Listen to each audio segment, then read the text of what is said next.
सिद्ध करके दिखाना है तो रूट थ्री एक अपरिमेय संख्या है तो कैसे है, आइए हम लोग करते हैं। सबसे पहले यहाँ रूट थ्री दिया हुआ है तो हम लोग मानेंगे माना कि रूट थ्री एक परिमेय संख्या है। अब जानते हैं तो परिमेय संख्या जब होता है तो रूट थ्री बराबर जब परिमेय संख्या होता है तो रूट थ्री बराबर क्या लेते हैं कि रूट थ्री बराबर, अब परिमेय संख्या कैसे लिखते हैं, मान लेते हैं ए बटा क्या बी मान लेते हैं। आप यहाँ पी बटा क्यू भी मान सकते हैं, ए बटा बी भी मान सकते हैं, सी बटा डी भी मान सकते हैं, कोई मान सकते, कोई दिक्कत नहीं है। लेकिन यहाँ ए और बी एक सह अभाज्य संख्या है। अब पूछिएगा स्वभाज्य संख्या क्यों किसे कहते हैं, तो स्वभाज्य का मतलब होता है जिसका मौस क्या होना चाहिए, एक होना चाहिए, उसको स्वभाज्य संख्या होना चाहिए। लेकिन बी नॉट इक्वल जीरो, यानी कभी भी जीरो, यानी बी कभी जीरो नहीं होना चाहिए, ठीक ना। अब जानते हैं तो अब क्या करते हैं, ये जो माना गया है तो दोनों क्या करना, वर्ग करना, दोनों तरफ वर्ग करने पर वर्ग का मतलब होता है कि ये रूट थ्री है इसका होल स्क्वायर कर देंगे और ए बटा बी का भी क्या कर देंगे, होल स्क्वायर कर देंगे। तो रूट थ्री का होल स्क्वायर करेंगे तो थ्री हो जाएगा। क्यों थ्री हो जाएगा, क्योंकि यहाँ समझ लेना, रूट थ्री या गुणे रूट थ्री करेंगे तो तीन तीन का क्या हो जाएगा, 9 हो जाएगा, और रूट 9 का वर्गमूल होता है क्या जी, 3 होता है, तो 3 हो जाएगा। यहाँ हो जाएगा ए स्क्वायर बटा क्या हो जाएगा जी, बी स्क्वायर हो जाएगा।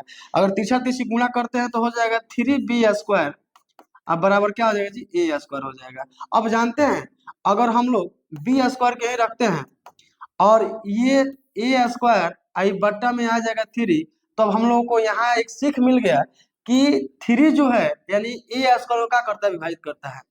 ए स्क्वायर को 3 विभाजित करेगा। अच्छा थोड़ा सा ये समझना है कि जब ए स्क्वायर को 3 विभाजित करता है तो क्या ए को भी 3 विभाजित करेगा, ए को भी 3 विभाजित करेगा। अब समझना है थोड़ा सा, यानी हम लोग को ये समझ में आ गया कि यहाँ ए स्क्वायर है जो 3 से क्या करेगा, भाग लग जाएगा, काट देगा। तो जब ए स्क्वायर 3 से भाग लग जाता है, इसका ए का भी तो 3 से भाग लगेगा जी। इस समीकरण को क्या कर लेते हैं, फर्स्ट मान लेते हैं। इस समीकरण को क्या मान लेते हैं जी, फर्स्ट मान लेते हैं।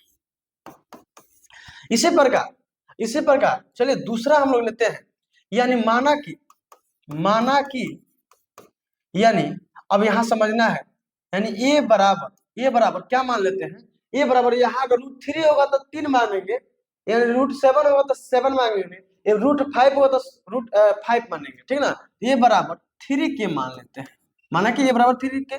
अब देखना है ये दोनों तरफ क्या करेंगे, वर्ग करते हैं। तो दोनों तरफ वर्ग करने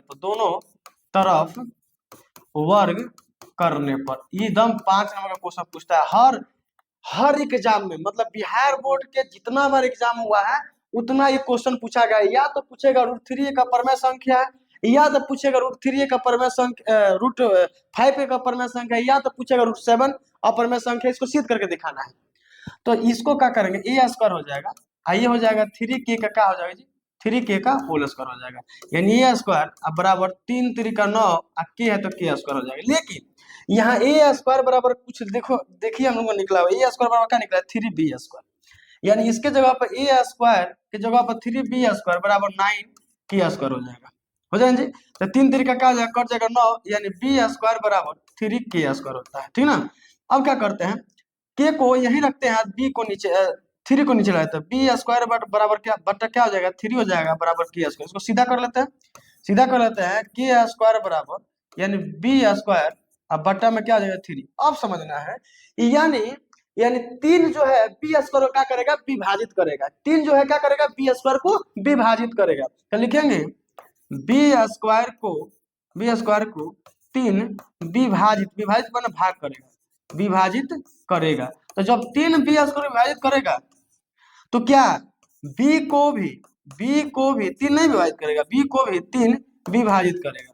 अब थोड़ा यहाँ समझना है, यहाँ समझना है बातों को कि यहाँ तीन विभाजित कर रहा है ए स्क्वायर को, यहाँ तीन विभाजित कर रहा है क्या, तीन कर रहा है बी स्क्वायर को। मतलब हम लोग जानते हैं कि जिसका मौसक क्या होना चाहिए, एक होना चाहिए, स्वाभाज्य संख्या होना चाहिए, जो एक से क्या होना चाहिए, भाग लग जाना चाहिए। तो यहाँ 3 से भाग लग रहा है, यहाँ भी 3 से भाग लग रहा है। तो ये बताइए 3 से भाग लगेगा, 3 हमारा क्या, 3 हमारा स्वाभाज्य संख्या है नहीं ना।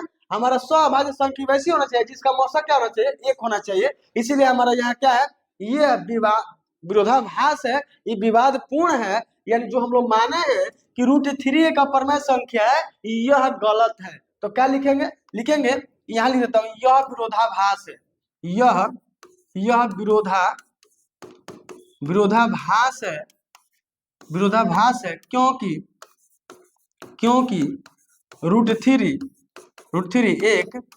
√3 एक अपरमय संख्या है, √3 एक अपरमय संख्या है। अब बताइए मेरे प्यारे साथियों, क्या आप लोगों को ऐसा एग्जाम में क्वेश्चन तो हर साल पूछता है, इस बार भी पूछेगा, या तो √3 पूछेगा, या तो √5 पूछेगा, या तो √7 पूछेगा, या तो √11 पूछेगा, लेकिन सबसे ज्यादा अभी तक पूछा हुआ √3 है और √2 है। यानी √2 पूछे या √3 पूछे, आप बताइए आप लोग क्या इसको सिद्ध कर सकते हैं? इस तरह अगर सिद्ध कीजिएगा 5 नंबर पक्का मिलेगा।